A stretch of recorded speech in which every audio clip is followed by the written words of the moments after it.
Hey guys, it's Kayla. It's Friday and I am tired. Oh my gosh, I'm tired. It's been a long day, but a fun day. It was, oh my gosh, at Chick-fil-A, it was free fries Friday, so I got free fries. Awesome as hell. Okay, so today's challenge, or this week's challenge, is to kind of express your journey with Harry Potter. And mine is, I don't even know if I can put into words or describe how much Harry Potter means to me. It really, for the past, I can't even, however long of my life, it's been my life. It's been when I turn to, when I'm happy, when I'm sad, when I'm bored, when I'm not bored. I've read the books numerous times, I'd say some of them over 20 times. Sounds bad, but I've been reading them for years.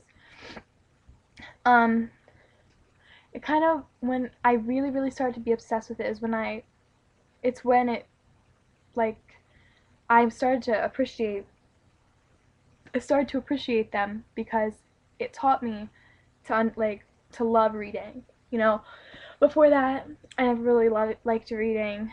Um, I thought it was boring. I was like, oh, there's so many words on the page.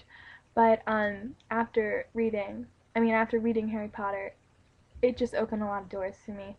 Now I'm obsessed with reading. I love, The Hunger Games, unofficial Harry Potter cookbook. No, I'm just looking at that. But Wicked, all kinds of books. I love reading. Ugh. Oh yeah, Maxwell Ryan books, all those kind of books. Um, so, oh, I'm number 4. You guys have to read that if you haven't read it. It is so good. I read it before it came in theaters, so I think I understood the movie a little bit better because I knew what was happening and I've read the book. But anyway, this is about Harry Potter. So, I should probably give you a little bit of background. I've been a Harry Potter fan for a long time. I've always been obsessed with the movies ever since the first one came out. Let me just show you to prove my utter love. I don't know if you guys will be able to. Ow, ow, ow, ow, ow. Truly appreciate this because I don't know if it will work, but I have this. I have this. It is a VHS copy of Harry Potter and the Sorcerer's Stone, and it is a black and white cover jacket. The reason why it's black and white is because I got this on the black market. I'm not even kidding. I had seen it in theaters and I was obsessed with it, and so my mom bought it from this lady at work. That sounds really sketchy. But if it's like that, and it's just it makes me look at it and be like, when I first started loving Harry Potter, look how long ago this was. Dan Rad is a baby on there, and Emma and Rupert, they're all babies. So, one of my fondest memories I have of Harry Potter has to deal with, one of my friends. Oh, wrong side. One of my friends, Carly. She actually passed away the summer before my 9th grade year, which was the summer that Harry Potter and the Deathly Hallows came out, the book.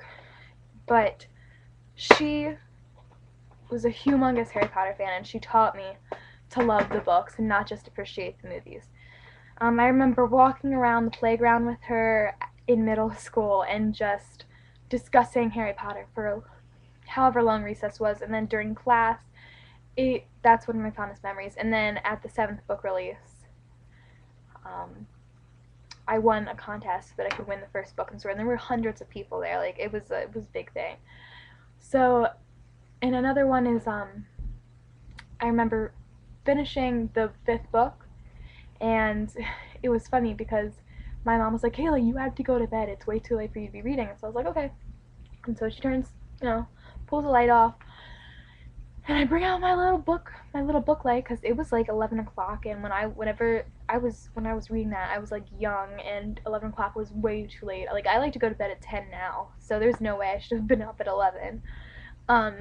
Even though 10's early, but you guys will understand if you're watching this and you're young. When you're in high school, you just want to sleep all the time.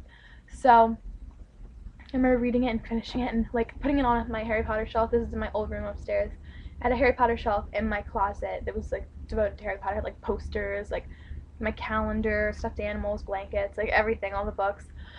And the sixth one hadn't come out yet, so I was like, oh my gosh, like I was freaking out, like I needed to know what happened. And then I ended up getting the sixth book freaking spoiled for me by some freaking newscaster when I was in Myrtle Beach. Like he was like, in other news today, I'm not gonna say it in case you haven't seen it or read it, um, died in Harry Potter. It was the day the book came out, and I was like settling down to read it, and I turned the TV on for 5 seconds, and it got spoiled. I was so mad. Anyway, so in middle school, I was picked on by a certain few people, horribly. Like it was not fun at all. And so my friends, like certain friends that were in my class at that time, either didn't know, like didn't like recognize that it was really affecting me the way that it was affecting me, or they didn't step in and help. And so I needed somewhere to send like my frustrations to. And so I read Harry Potter constantly. And I mean, people did make fun of me for it at first, but then they just kind of accepted it. So Harry Potter has been there for me when no one else has, you know, besides my family, but when no one else has. And that, to me, explains volumes. If you can change a kid's life just by reading a book, I mean, that's a big deal. That is a huge deal for me, and that's why Harry Potter will always, always, always be in my life. No matter how old I am, no matter how many people make fun of it, make fun of me for reading it, it'll always be in my life because it's done something for me that people haven't. I don't even know if I can get through words on this video how much Harry Potter means to me. But, yeah. So it's getting, oh my gosh, we're up to 7 minutes now. Holy crap. So I need to explain next week's challenge. Next week's challenge might be familiar to you. It is, I don't know if you can see it. Beep. I don't know if we're allowed to say that word on this channel. Marry, kill. So I'm going to give the first challenge, like the first 3 people, I'm going to say them for Katie, and Katie's going to say, you know, would she F, marry, or kill them, and then she picks 3 new people. I think you can keep one person from the previous persons, but you have to make sure like people know them. Like, so it's not some random obscure person that only you know. So my 3 people are Rupert Grint, Alex Pettyfer, and yeah, Matt Damon.